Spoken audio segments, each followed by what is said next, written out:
আসসালামু আলাইকুম বন্ধু বান্ধবীগণ, আশা করছি আপনারা সবাই ভালো আছেন। আলহামদুলিল্লাহ, আমরাও কিন্তু অনেক বেশি ভালো আছি। নতুন আরেকটা রেসিপি নিয়ে আপনাদের মাঝে হাজির হয়ে গেলাম। আশা করছি আজকের রেসিপি আপনাদের ভালো লাগবে। ভিডিও না টেনে শেষ পর্যন্ত দেখতে থাকুন আর আমার সাথেই থাকুন। তালের মৌসুম চলছে আর তালের পিঠা বানাবো না সেটা তো হয় না। আমি আজ তালের বড়া বানাবো, ভাবলাম আপনাদের সাথেও শেয়ার করি। তালের বড়া বানানোর জন্য এখানে 1 কাপের মতো সুজি নিয়ে নিয়েছি, আর 1 কাপ সুজির জন্য আমি 1/2 কাপ পানি ব্যবহার করব।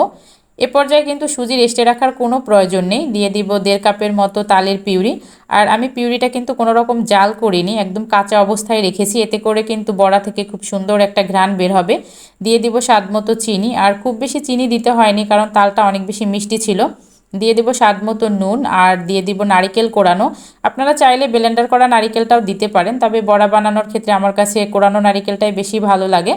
আর দিয়ে দিব একদম সামান্য পরিমাণে আস্ত জিরা, দিয়ে দিব চালের গুঁড়া। আর আপনারা কিন্তু এ পর্যায়ে চালের গুঁড়ার পরিবর্তে আটা অথবা ময়দা ব্যবহার করতে পারেন।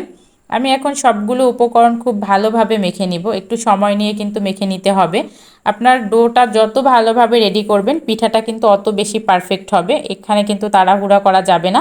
আমি বেশ অনেকটা সময় নিয়ে ডোটা রেডি করে নিয়েছি। আমার কাছে মনে হয়েছে ডোটা একটু শক্ত লাগছে, এর জন্য আমি আরেকটু তালের পিউরি ব্যবহার করব। আমি এ পর্যায়ে আরেকটু তালের পিউরি ব্যবহার করে নিচ্ছি।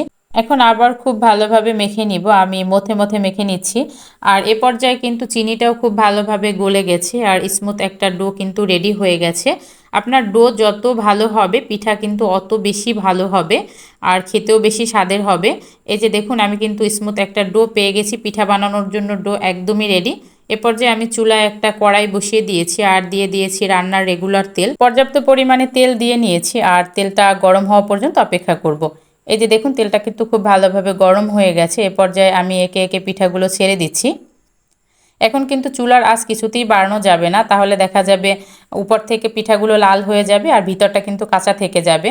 তাই চুলার আঁচ মিডিয়ামে রেখে উল্টে পাল্টে খুব ভালোভাবে ভেজে নিতে হবে, একটু সময় নিয়ে কাজটা করতে হবে। কত সুন্দর কালার এসেছে তাই না?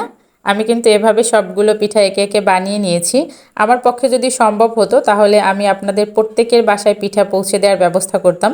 আসলে এটা তো সম্ভব না, এত বেশি স্বাদের পিঠা আর আপনারা মিস করবেন, এটা আমার আসলে ভালো লাগছে না। তাই তাল ফুরিয়ে যাওয়ার আগে অবশ্যই অবশ্যই ট্রাই করবেন, আর আমি কি বলছি সেটার সাথে মিলিয়ে নেবেন। পিঠাগুলো এত বেশি ক্রিস্পি ছিল যেটা আসলে বলে বোঝানোর মতো না। আপনাদের সাথে একটা ভেঙে শেয়ার করছি। উপরটা একদম ক্রিস্পি আর ভিতরটা নরম, আমার কাছে কেকের মতো মনে হচ্ছে। আর কোরানো নারিকেল দেওয়ার কারণে কিন্তু বেশি স্বাদের হয়েছে, ভিতরটা খুব ভালোভাবে কুক হয়ে গেছে। তো আজকের ভিডিও আর বড় করব না, দেখা হবে অন্য নতুন কোনো ভিডিওতে। এ পর্যন্ত সবাই ভালো থাকবেন, সুস্থ থাকবেন, আর ভিডিও ভালো লাগলে কিন্তু চ্যানেল সাবস্ক্রাইব করে দিবেন। এতক্ষণ আমার সাথে থাকার জন্য সবাইকে ধন্যবাদ। আল্লাহ হাফেজ।